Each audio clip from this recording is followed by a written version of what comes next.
The movie begins in the middle of the night. We see a young boy named Tor walking through a dark forest with nothing but his phone's flashlight turned on. He has a strange chain cuff tied to his hand. It seems that he is on a video call with 3 other people named Tun, Jack, and B. Tun and Jack are 2 students known for creating video clips that challenge and even mock superstitious belief.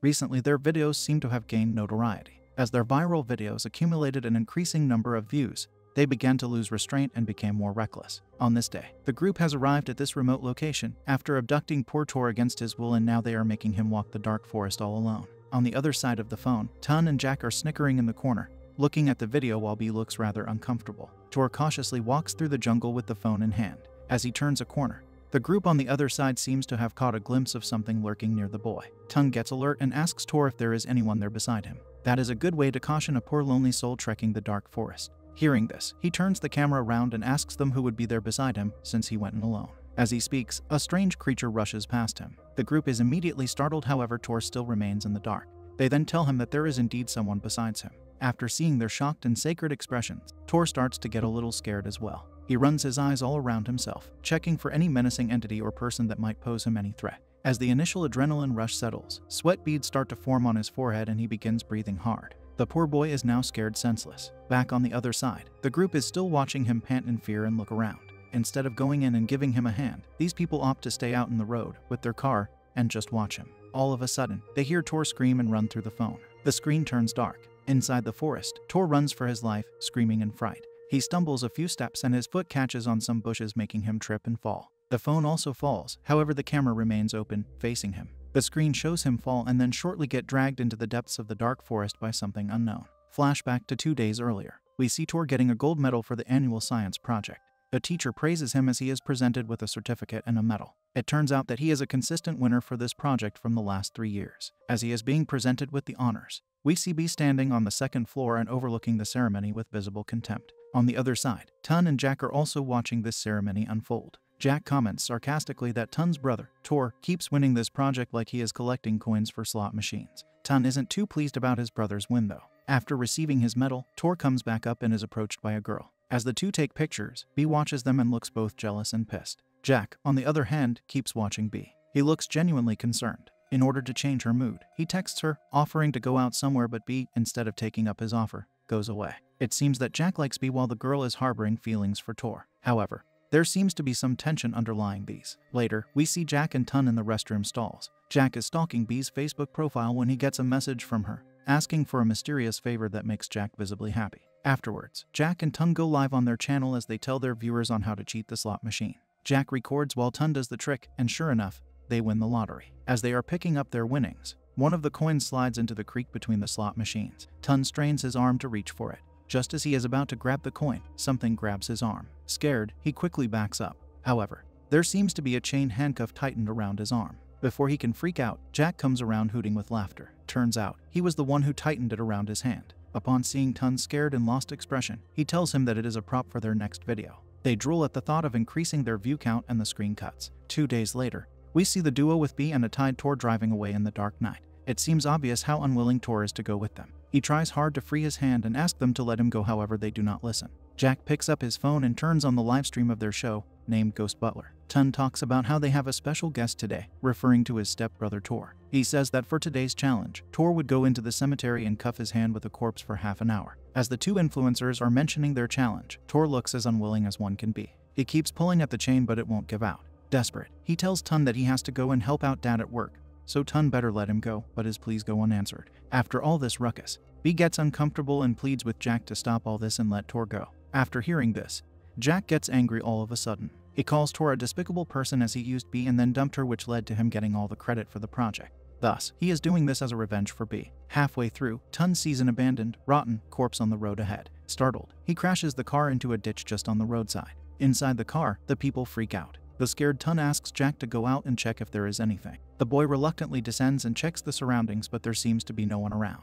As Tun begins to restart the car, it begins malfunctioning. With no other choice left, they start to get down after Jack says that they should just start shooting here since the cemetery is not that far away. After getting down, Tor starts to flee but is soon grabbed by Jack. The two boys shame him once more, but he seems unfazed until Jack threatens to expose him to the teachers. Hearing this, he gets a little alert. He then asks what he has to do so that they would leave his tail. Tun and Jack take him to the edge of the forest and tell him to go in. Just a little distance away, there would be a cemetery. They shove a hoe at him and tell him to choose a grave, dig it, and lick his hand with the corpse. Only then, the challenge would be fulfilled and they would let him go. That is how they came to be at this place. Back to the present, we see the tense group standing outside the forest. All of a sudden, they get a call. It seems to be from Tor. They look at each other and then Tun picks up the call. As soon as he answers, Tor's screams for help echo from the other side. Worried, Tor quickly grabs the flashlight and rushes into the forest. Seeing him go in, Jack and Bee also rush after him. Back inside, they follow the ringtone of Tor's phone and find it abandoned on the forest floor. Tun picks it up and they replay a recorded video.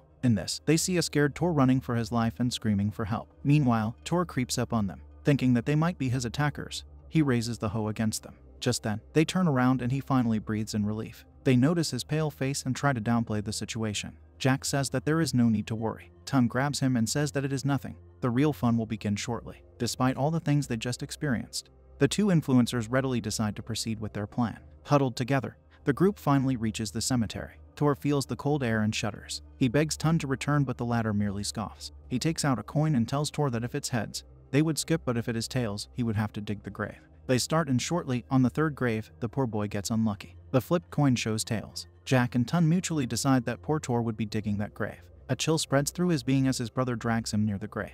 On the other side, Bee watches all this unfold, looking extremely uncomfortable yet refusing to butt in and stop it from happening. Unbeknownst to the three boys, she quietly slips away from them, walking to God knows where. A little distance away, she is startled by Jack, who scares the hell out of her. After snickering at her, he brings her back to join the group, afraid she might get lost alone. Back at the crime scene, Tor is digging the grave, Bee is watching, while Tor and Jack are posing for the camera that is recording it all. Tor shortly digs his way to a steel surface. It seems they have come upon the coffin. Tor also jumps in and together they start pulling on it to open it, but the box doesn't budge. As they are straining, Jack strolls over to the side and sees something strange near them. He crouches down to brush the sand away but stops when he feels something touch his fingertip. Upon closer inspection, it turns out to be a corpse. Creeped out, he quickly calls Tun to come over. As the three huddle together, looking at the corpse, Bee senses someone watching them. Terrified, she shrieks and runs away into the dark forest. Jack quickly rushes after her. In the meantime, Tun turns on his flashlight and looks at the corpse. Inside the corpse's open mouth, there are several gold coins. According to an old belief, in order for the departed to transition to the afterlife, their relatives must place coins inside the deceased's mouth.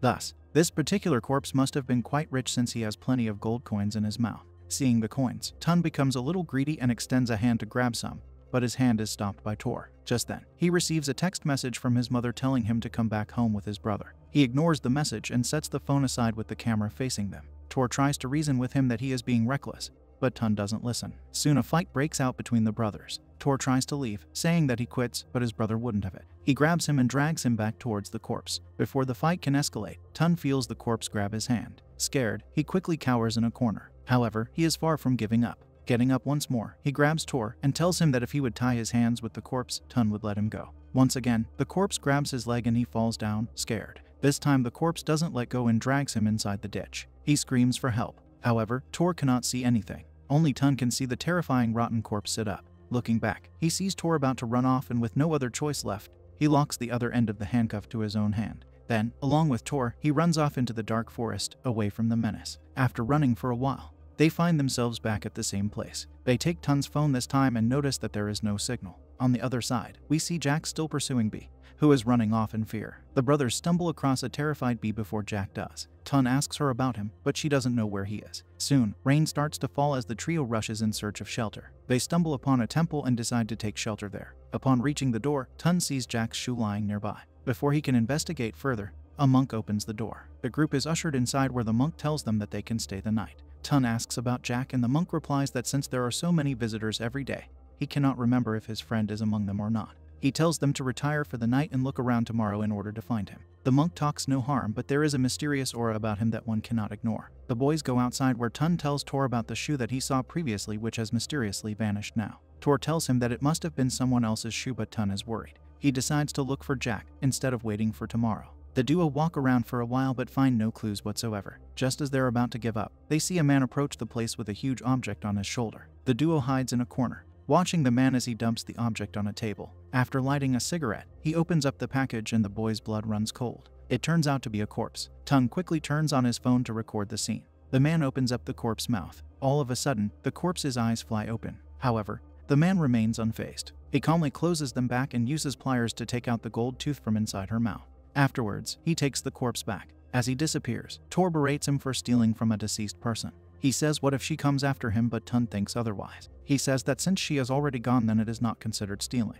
They turn around when Tun sees another corpse wearing the same shoes as Jack. He quickly approaches it and removes the cover to see Jack there. Horrified, he exclaims that Jack is there, but Tor can't seem to see him. He tells his brother that there is no one there. Startled, Tun looks back down and surely enough, there is no one there. Afterwards, the two are returning back towards the temple when they hear the monk calling out to someone named Yam. The woman appears, holding a lamp, and approaches the monk, calling him my love. The monk looks troubled and asks her to stop calling him that, even threatening to cease contact if she ever did so again in the future. He then begs her to go back and live her life since he won't be leaving monkhood. He says that he has to repay the sins that his father has committed. The girl rebukes him, telling him that even if he remains a monk for the rest of his life, he would still go to hell. Tun, on the other hand, records this scene too. Yam reminds him of his vow to marry her, but the man tells her to let go since nothing is forever. Overcome with grief, the woman threatens him that if he does not abandon monkhood, then she would make him do so. The boys, on the other hand, comment on the ongoing drama. Soon, Yam goes away crying. Just then, Bee finds them hiding behind the tree. She takes them aside and gives them food to eat. After taking a few bites, Tun begins to cough and vomits the food along with the gold coin that was inside the corpse's mouth earlier. Scared, he gasps and backs up.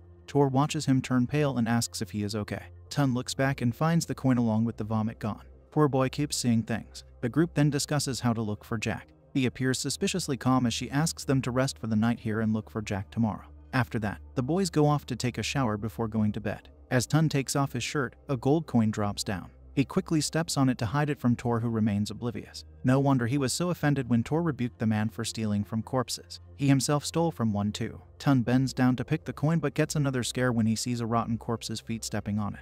After the shower, they go to bed. Their bedding seemed to be under a tree on some wooden platform. There, Tun notices that his phone's battery is empty. Shortly after, Tor dozes off while Tun is awakened by a drowning nightmare. When he tries to sleep again, he feels a corpse hovering above him. The corpse shoves his rotten hand inside his mouth and takes out a gold coin. Hearing Tun groan in his sleep, Tor startles awake. He awakens him too. After getting up, Tun quickly looks around for the coin but is unable to find it. With no other choice left, he tells Tor about the coin. Tor shakes his head in frustration, calling him a greedy man. Despite Tor stopping him, he still stole the coin. Before he can say anything else, Tun gets a call from Jack. However, he is reluctant to answer it since his phone should not be working right now, and there sure as hell wasn't any signal earlier. As the ringing persists, Tor forces him to pick it up. He only hears rushed breathing from the other side of the call. Soon after, they track the caller, although it is unclear how though, and come upon Jack, who is crouched in a corner of the dark woods. Behind them, Bee stands without making any noise. She extends her hand towards them and the boys quickly whip around, but she disappears into thin air. When they turn back around, Jack isn't there either. On their way back, they stumble upon the same man they saw earlier. He stands over the corpse that he stole from, surrounded by a few people. The man draws a rune on a gold coin while chanting some mysterious verses. He then puts it inside the corpse's mouth and follows by sewing the mouth shut. Tun uses this opportunity to record the ritual. Inside the recording, he seems to see Bee. When he shows it to Tor, he tells him that it is the woman Yam from earlier. As they watch the recording, they see the woman appear beside them.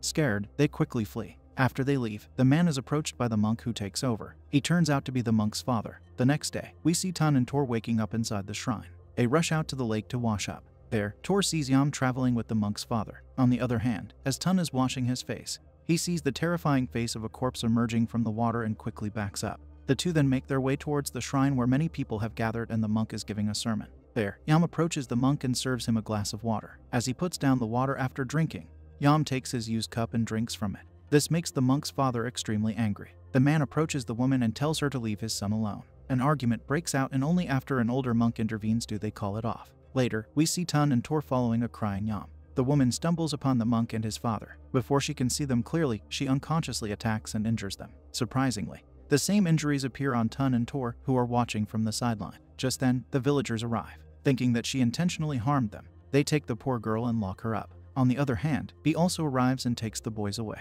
She tells them that they can't stay in this shrine any longer since there are only deceased people here. Tun readily agrees with her, but Tor finds it hard to digest. Nevertheless, they all mutually decide to not stay there any longer. In the meantime, poor Yam is tied and caged. She cries as she grabs at a nail stuck nearby. Using this object, she desperately claws at the wall. The more she claws, the more discomfort Tor feels. He asks Tun to look at his back. It turns out that he is being badly injured due to the nail. His back is all bloody with waiting written over it. This gruesome sight disappears as soon as it appears. They shortly stumble upon Bee, who had disappeared once again. Her hands are bleeding as if it wasn't Yam, but she who had been clawing at the walls. The lives of these 3 teenagers seem interconnected with the lives of the other 3 that they are witnessing. B is infatuated with Tor just like Yam is infatuated with the monk. Tun is as greedy as the monk's father, while Tor doesn't care for B's feelings just like the monk doesn't for Yam. Back on the other side, poor Yam is hit and assaulted by the monk's father. As she screams and cries, B also falls down in pain. After screaming at Tor one last time for abandoning her, B disappears into thin air. The 2 terrified boys have no other choice but to run for their lives. In the meantime, Yam finds herself inside a drowning boat amidst the Lotus Lake. The boys happen upon her drowning form and Tor decides to help. Just as he jumps inside the lake to help her, Tun unlocks the handcuff binding them. Tor rushes over to save Yam. However, what he saves turns out to be a rotten corpse. All of a sudden, it comes alive and grabs him. Instead of going over to save his brother, he decides to stay there and cry. All of a sudden, Tor emerges out of the water and grabs him. His relief is short-lived when both of them are sucked right back into the water. Moments later, the brothers emerge from an underground hole that is apparently connected to the lake. The 2 sigh in relief, thinking it is finally over and that they have escaped. Moments later, they hear the ping of a phone. Tun turns around to find his phone lying nearby with a new text message from their mother asking them to come back home. The boy quickly searches his pocket and surely enough, the gold coin is still on him. He takes it out and throws it away. Just then they hear a noise and find B nearby. They approach him and the woman screams in fear, looking behind the boys. Turning around, they find a corpse following them. They decide to go back to the same grave from where the coin came. Perhaps, if they take back the coin, the ghost will stop following them. However, B remains skeptical. Just then some mysterious force pulls Tor, dragging him away. They reunite after a struggle and decide to go back to the grave together. Once there, they put the coin back inside the corpse's mouth and return to the main road. After facing such dreadful nightmares, they are finally relieved to see the car. Tun searches and finds the key inside. Since the car is still there, they wonder where Jack might be. Tor says that perhaps he is really back at the temple. B, on the other hand, looks troubled. They then start the car and before getting in, Tor apologizes to B. The 3 then begin driving back towards safety. The poor teenagers barely calm their nerves when Tun suddenly sees the distressing coin once more. It turns out Tor didn't return the coin after all. Suddenly, he gets a call from Jack. He picks it up and what he hears next chills him to the bone. It turns out, Jack is at the hospital with B, who was bitten by a snake back at the forest. Her situation is alarming and it seems she wouldn't make it. Terrified, Tun looks back at the backseat towards a menacing B. So, all this time, they were with a ghost. Before he can reply, the car crashes into a lake. Tor makes it outside the car while Tun remains stuck inside, unable to save himself. Back at the hospital, B wakes up and accuses Jack of orchestrating all this. The movie ends with Tor standing in the graveyard with the ghost coin still clutched in his hand. It is unclear whether it is his spirit or his real body.